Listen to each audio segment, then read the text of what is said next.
describes himself as flamboyant and chauvinistic. He admits that he has a huge ego, and he thinks that women today are much too forward. He's in a rock band, but he claims that he's not a typical rock musician. Please welcome Geno Andrews.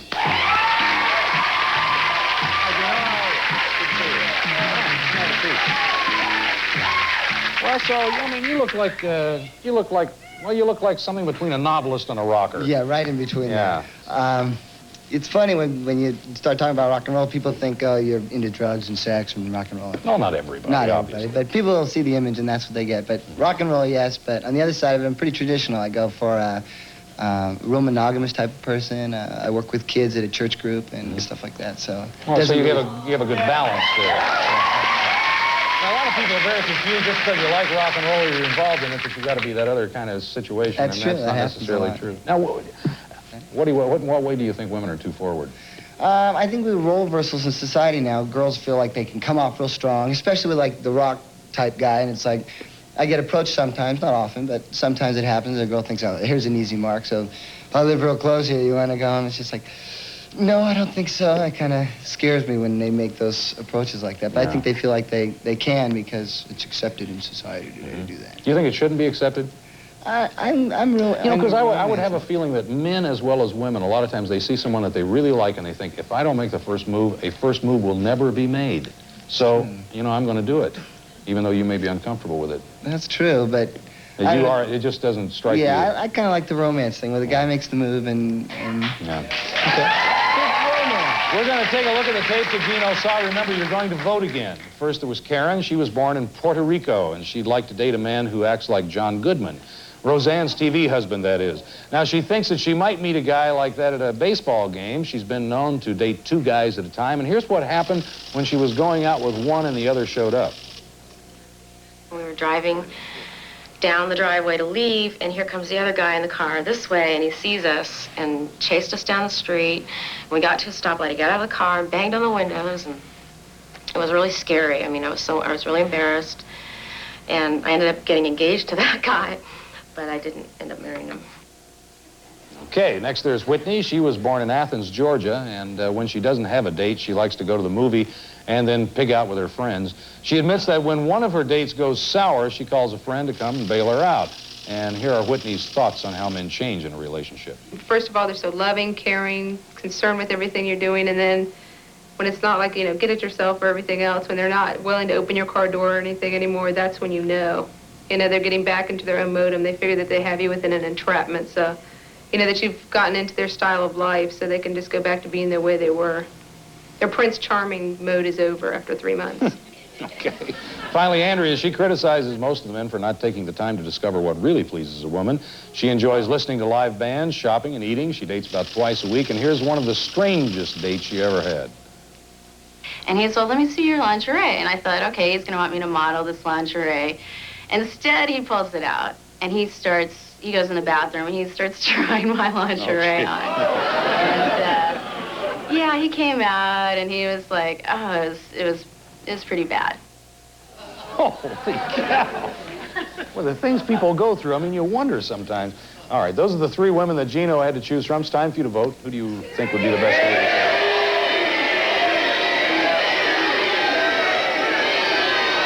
Audience made its choice, and Geno's going to tell us who he picked. Geno? I picked Andrea. You picked Andrea. We're out of time, so we're going to find out everything that happened on Geno's date tomorrow. That's our show for today, but we'll be back tomorrow with Geno and more singles trying to make a love connection. Until then, I'm Chuck Woolery, and I hope all your dates are good ones tonight. See you tomorrow. If you would like to be on Love Connection... Got a good show for you today. Let's get started on meeting our first guest. He's a rock musician. He believes most of the women today are too forward, but he admits that he's a little chauvinistic. And he's one of the few people we've had on the show who prefer blind dates. Please welcome Geno Andrews.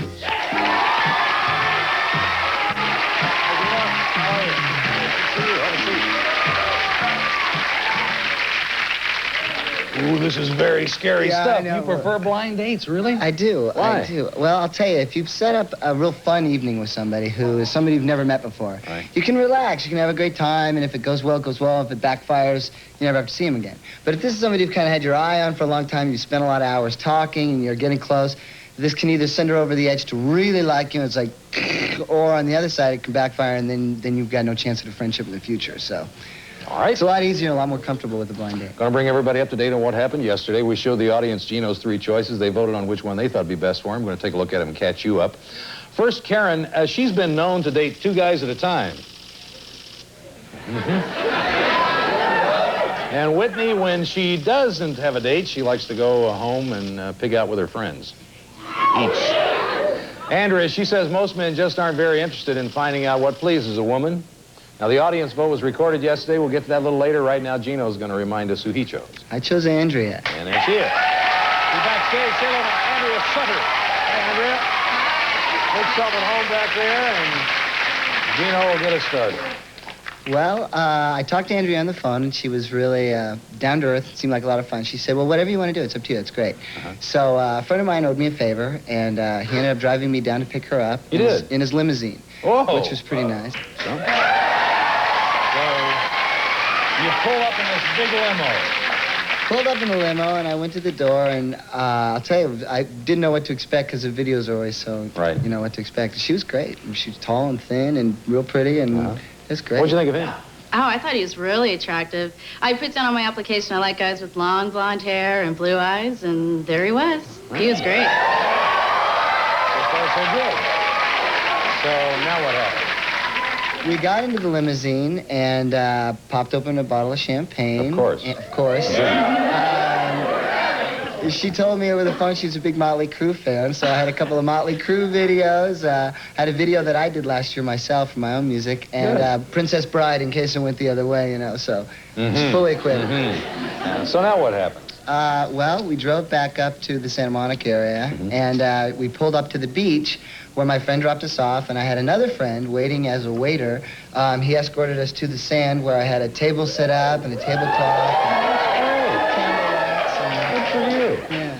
That's nice. A little chilly on the beach? No, he brought a portable heater. So a portable heater? Yeah, so we were nice and warm. Yeah, it was big, though. One of these Honda jobs, you get a ring, dang, dang, dang. No, it was a good-sized heater. It kept us warm. Good. Okay. So now what happens? Well, we finished dinner. My friend had left for a little while so we could eat in peace, and had a little bit of wine, and then he came back, and I pulled out my guitar and serenaded her with a little love song really? on the beach. How about the songs, Andrea? Oh, that was really nice. That kind of melted me, definitely.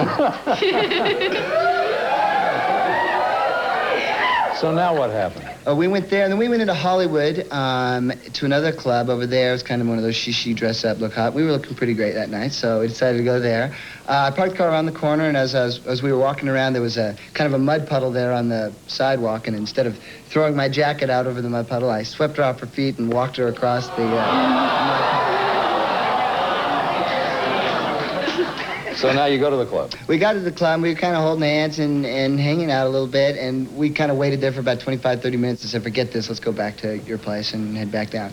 So we drove back down to Huntington Beach, and we got back to her apartment about, I'd say 1 o'clock, and sat on the couch thumbing through magazines. I think we thumbed through 50, 60 magazines. It was one of those, like, I'm real good at setting, like, the romantic mood, but when it comes to, like, making the move. It's called the closer. That's right.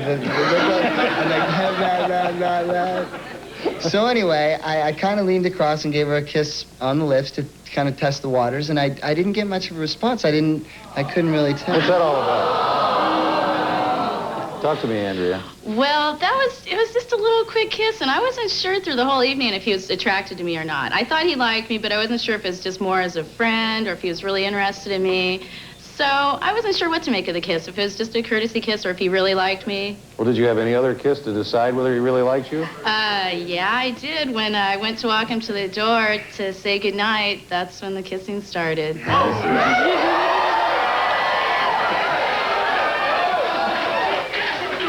I assume that you had a break from this eventually. Eventually we had a little break. We were on the sofa, and he grabbed my hand. Oh, so we went from the door back to the sofa.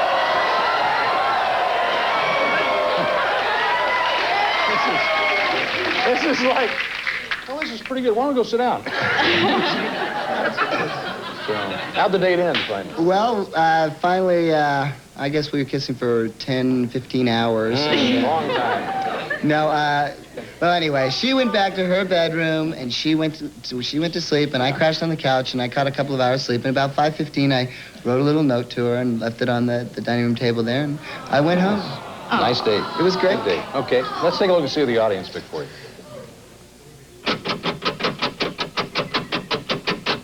They picked Andrea, too, 64%. So do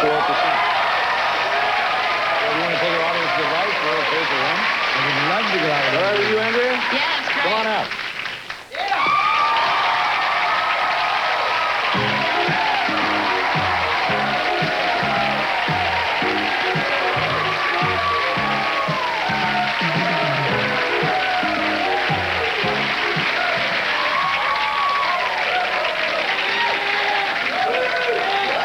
All right, you guys. Get your hormones in order now. Come on. Yeah, thanks for coming on the show, sharing your Thanks. date with us. And we'll be right back with another couple right after this.